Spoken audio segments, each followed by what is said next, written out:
Hello super hero lovers, বং super update সিরিজের এক নতুন এপিসোডে আপনাদের স্বাগত। আমার নামে একটা অভিযোগ এসেছে যে আমি খুব তাড়াতাড়ি এই আপডেটগুলো দিই বলে অনেকের বুঝতে অসুবিধা হয়, আর তাই আমি এই ভিডিওতে আজকের এই পার্টিকুলার এপিসোডটিতে চেষ্টা করব ধীরে ধীরে প্রতিটি আপডেট দেওয়ার। আপনারা কমেন্ট করে জানাবেন আগের আপডেটগুলোর স্পিড ঠিক ছিল না, আজকের এই এপিসোডটির আপডেটের স্পিডটি ঠিক আছে। তো চলুন এই সপ্তাহে আসা আপডেট ও নিউজগুলোর ওপর নজর দিয়ে দিই। শুরু করি বক্স অফিস কালেকশনের সাথে। তো বর্তমানে মনস্টারভার্সের latest movie Godzilla X Kong the new empire সিনেমা থিয়েটারে চলছে, আর গত 4 তারিখের আপডেট অনুযায়ী এই মুভি কালেকশন করেছে টোটাল $218 মিলিয়ন। যদি কথা বলি ডিউন পার্ট 2 এর বক্স অফিসের ব্যাপারে, তো 3 এপ্রিলের আপডেট অনুযায়ী এই মুভি করেছে $631.3 million. Ghostbuster frozen empire $114.9 million collection করে নিয়েছে, আর এই মুভিটি আগামী 19 এপ্রিল ভারতে মুক্তি পাবে। আমার জন্মদিন উপলক্ষে আসছে মনে হচ্ছে, যদিও বাইরে বিভিন্ন দেশে মুভিটি চলছে কিন্তু ভারত এখনো মুক্তি পায়নি, তাই ভাবলাম আর কি।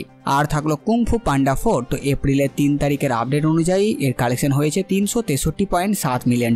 আর আগামী সপ্তাহে কুংফু পান্ডা 4 ডিজিটালি রিলিজ হয়ে যাবে। এবার মার্বেলের আপডেটগুলোর উপর নজর দিয়ে দিই। ডেডপুল অ্যান্ড উলভারিন মুভি থেকে রুমার আসছে যে এই মুভিতে বেশ কিছু ওয়াও মোমেন্ট থাকতে চলেছে। সাথে সাথে ক্যামিওর কথা বললে এক্সম্যানদের পুরো কাস্ট ফিরে আসবে এমন আশা আছে এই মুভিতে, কিন্তু এই মুভির ক্যামিও এন্ড গেম লেভেল না হলেও স্পাইডারম্যান নো ওয়ে হোম লেভেলের মতন হবে আশা করা যায়। ডেয়ারডেভিল বর্ন এগেন থেকে আপডেট যে এই সিরিজের অর্ধেক শুটিং শেষ হয়ে গেছে, আর এর সিজন 2 এর শুটিং আগামী নভেম্বর থেকে শুরু হবে এমন রুমার বেরিয়ে এসেছে। দ্য ফ্যান্টাস্টিক ফোর মুভি থেকে রুমার আসছে যে এই মুভিতে সুই স্টর্ম প্রেগনেন্ট থাকবে, এই মুভিতে আমরা ফ্র্যাঙ্কলিন রিচার্ডের জন্ম দেখব।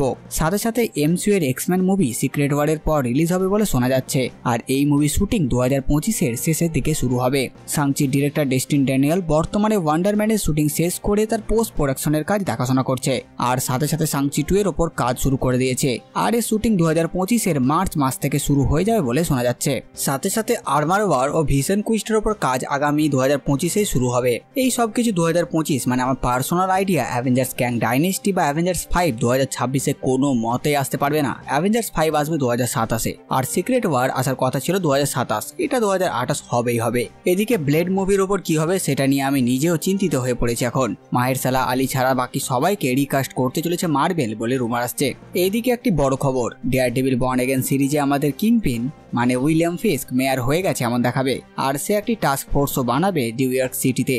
এমনও রুমার আসছে যে সিক্রেট ওয়ারের জন্য মার্বেল স্যাম রাইমিকে ডিরেক্টর হিসেবে চুজ করতে পারে, আর স্যাম রাইমিও ইচ্ছে প্রকাশ করেছে সিক্রেট ওয়ার ডিরেক্ট করার জন্য। আর এমসিইউ এর স্পাইডারম্যান 4 মুভিতে নাকি লিজার্ড থাকবে বলে জানা যাচ্ছে। এদিকে টবি ম্যাগুয়ারের স্পাইডারম্যান 4 নিয়েও রুমার আসছে, যেটার উপর স্যাম রাইমি জানিয়েছে সে এই ব্যাপারে কিছুই শোনেনি, আর সে আর চায় না স্পাইডারম্যান 4 এর ওপর কাজ করতে।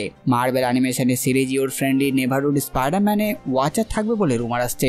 একটি কনসেপ্ট আর্টও বেরিয়ে এসেছে ম্যাডাম ওয়েব থেকে, আর সেখানে টম হল্যান্ডের স্পাইডারম্যানের সাথে জিকাল সিমসের লড়াই আমরা দেখতে পাই। এরপর একটা ধামাকাদার খবর, দ্য ফ্যান্টাস্টিক ফোর এর জন্য সিলভার সার্ফার হিসেবে জুলিয়া গার্নারকে কাস্ট করা হয়েছে, আর সে ফিমেল সিলভার সার্ফারকে প্লে করবে, আর আশা করা যাচ্ছে এই মুভিতে ভিলেন হতে পারে গ্যালাক্টাস। এবার ডিসির ওপর নজর দিয়ে দিই। আগামী 9 এপ্রিল জোকার 2 এর ট্রেলার মুক্তি পাবে এমন রুমার আসছে। জোকার 2 ফুল আর রেডার হতে চলেছে। সাথে সাথে পিসমেকার সিজন 2 এর শুটিং জুন মাস থেকে শুরু হয়ে যাবে এমনও খবর বাইরে এসেছে। এবার হলিউডের খবরগুলোর উপর নজর দিয়ে দিই। জাপানে মুক্তি পেল ওপেনহাইমার, মাঙ্কি ম্যান ডিলে হয়ে গেল, আর 19 এপ্রিল থেকে সরে গিয়ে 26 এপ্রিলে রিলিজ হবে এই মুভিটি। আমাদের ডেডপুল রায়ান রেনল্ডসের আপকামিং মুভি ইভ আগামী 17 মে মুক্তি পাবে।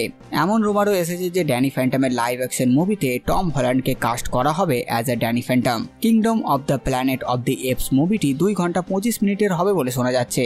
সাথে সাথে মোয়ানা 2 আগামী 27 নভেম্বর আসবে বলে জানা যাচ্ছে। যদি কথা বলি মুফাসা দ্য লায়ন কিং মুভির ব্যাপারে, তো এর রিলিজ ডেট আগামী 20 ডিসেম্বর। স্টার ওয়ার্সের series Star Wars Tales of the Empire আগামী 4 মে ডিজনি প্লাসে রিলিজ হবে। এবার লাস্ট উইক ভিডিও রিক্যাপে নজর দিয়ে দিই। তো বন্ধুরা, ডেডপুল কিলস ডেডপুল কমিক্সের 2টি এপিসোড এসে গেছে, যেখানে আপনারা ডেডপুলের সাথে বিভিন্ন ডেডপুলের ভেরিয়েন্টদের মারাত্মক মারামারি দেখতে পাবেন, আর সেটা এই চ্যানেলে আছে। বাংলা মুভিজে Avatar the last airbender episode 6 আর এক্সম্যান 97 এর এপিসোড 3 এর এক্সপ্লেন পেয়ে যাবেন এখন। তো বাস বন্ধুরা, এই ভিডিওর সাথেটুকুই। আপনারা কমেন্ট করে জানান ভিডিও আপনাদের কেমন লাগলো। সাথে সাথে আমার এই কাজটা আপনাদের ভালো লাগে ভিডিওটি চ্যানেল সাবস্ক্রাইব করে দেবেন। আমি আসতে পারি নতুন ভিডিও নিয়ে। আমি প্রিন্স সালমান, আর আপনারা দেখছিলেন বাংলা কমিক্স।